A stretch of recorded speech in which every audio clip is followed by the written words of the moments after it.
Once you have come up with a better way of doing something, either a product or a service, all focused around the customer, you need to build your plan.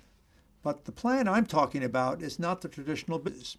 And transformative businesses are doing things that haven't been done before. And they look at it in terms of the cost of lost profit of that customer.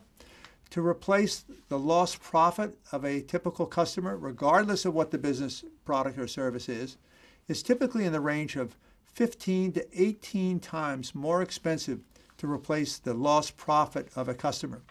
And that's why if you look in industry after industry, that the leaders in the industry are the ones who are able to hold on to their customers, who have high customer loyalty.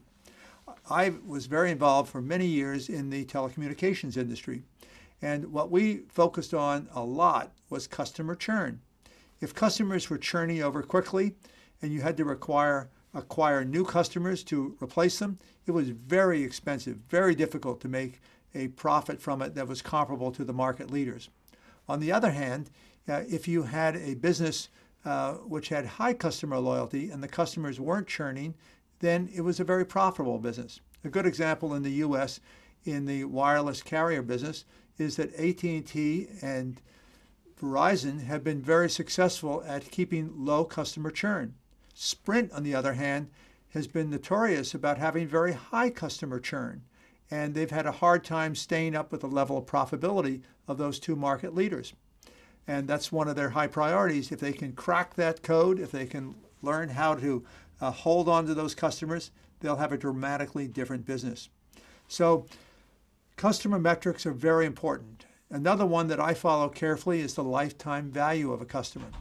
I said a moment ago that a transaction customer is not nearly as valuable as a recurring revenue customer. So if you know that customer is coming back and you don't have the upfront acquisition cost of customers as being a predominant part of your customer metric, but you are living on the sustainability of that customer and you're making money from them time and time again, they become very, very valuable customers over the lifetime value of a customer. So customer metrics is what it's all about.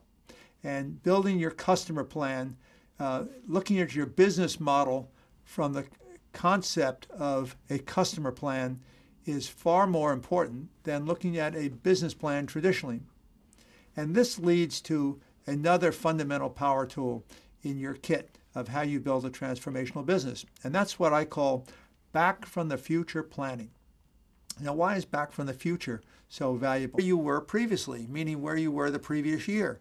And you're looking for improvement on that. So all of your metrics are around improvements, and they may or may not include customer metrics. And so while the business plan may not be disappearing, it's just not as valuable as it was and is in a transformational business. In a transformational business, I prefer to say, let's look out maybe 3 years. Where do I want this business to be in 3 years? And I'm thinking about maybe a 10x improvement in the customer experience, because exceptional customer experience planning. Start 3 years out and work your way back, quarter by quarter, year by year.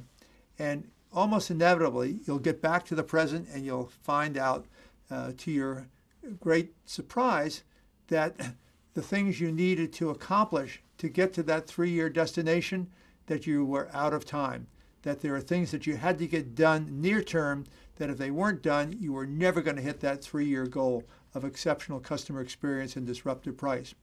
And that's why back from the future planning opens one's eyes as to where are the milestone moments that you have to do certain things if you're going to reach the destination of maybe a 10x improvement in customer experience and maybe an exceptional disruption of cost on the end-to-end system of delivery that is going to give you a dramatically different business than anyone else in that industry. It's all about customer plan.